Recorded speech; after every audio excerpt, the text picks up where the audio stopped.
Griffin's lair was a really interesting and fun thing to do, because Doug wanted to have this twist of not really seeing where it is and then have the big reveal when you walk out the door. I pitched this idea of the Sahara Desert Egyptian temple tomb kind of combo, and we did several illustrations on it, and everybody loved it, and so it was fun to do. With Griffin, you just see what he has at home. He has weapons of mass destruction. At the same time, he has like comic books and like soda pop and like weapons. A jump scare is basically when someone teleports, they leave their scar. It's basically like an opening in the atmosphere, you know, like around us, and it's just something that they leave. Basically, the end of the film, the threat is that there's this machine that can keep these things open, which means that anybody can follow them wherever, you know, and in terms of jumping, that's incredibly bad. Because they can be traced and they can be followed and tracked. And Griffin realizes that towards the end. The jumpers have been in conflict with paladins for a long time, and Sam Jackson plays Agent Roland, who's maybe the best paladin there is. He's an amazing killer, a jumper catcher. And basically it's a battle that's been fought for ages, especially between Griffin and Roland. Roland killed Griffin's parents, so for him there's definitely a personal grudge against them. Paladin sees jumpers as a threat to the world and what they can do, and the fact that jumpers can change history if they want to. Then you're going to come out, step over the dressing. It should be like I come out and then you obviously take in the surroundings and then... Yeah, your mind is blown. But you're having it, by the time you're standing up out here, you've had a whole walkout to take it in. Now you're finally registering like where you are, so you can slow it down a little bit. This is the only thing that can stop a jumper, really, you know, because if you get into conflict with a paladin, you can just jump away, you know. As long as they're not kind of holding on to you, you can just jump away. Even if they are, you can take them with you.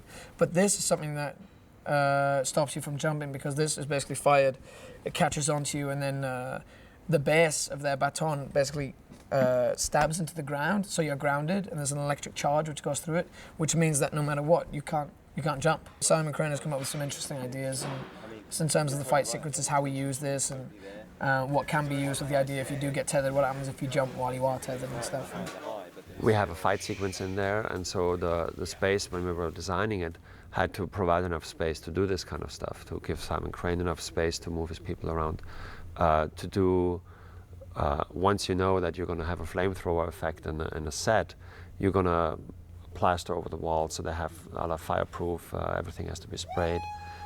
There's different construction techniques to enable these kind of stunt works again.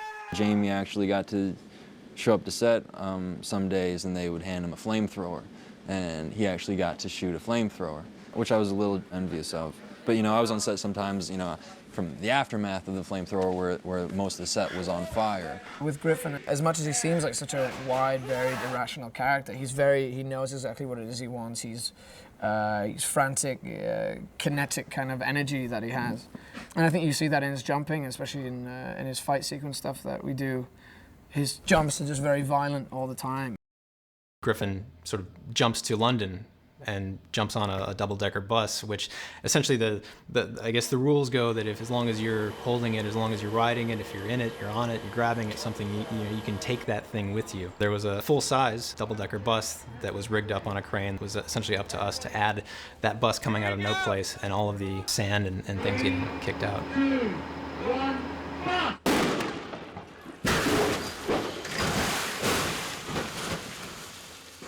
Well done, everyone.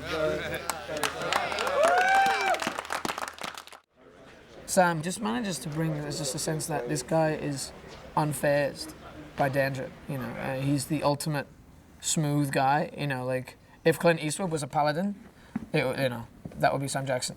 The way he's playing it is just very like not affected by anything, wants to get the job done, ruthless with his killing, you know, and will get it no matter what. It's a really interesting character because, you know, he is, for the most part, perceived as sort of the bad guy of the story. But at the same time, you know, Sam's character is very much in the right in what he's doing and believes that jumpers are a threat to the world and that he's doing, you know, a great justice by eliminating them. And I think that sort of ambiguousness is really interesting and you know, gave Sam a lot to do. We were filming in there for, you know, what felt like at least a month. I think to sort of enhance sort of Griffin's reclusiveness, they made it very sort of confined and at times it felt a little claustrophobic. But you know, amazing set, down to the details of the sketches that Griffin was supposed to have drawn. They really did a phenomenal job, I think.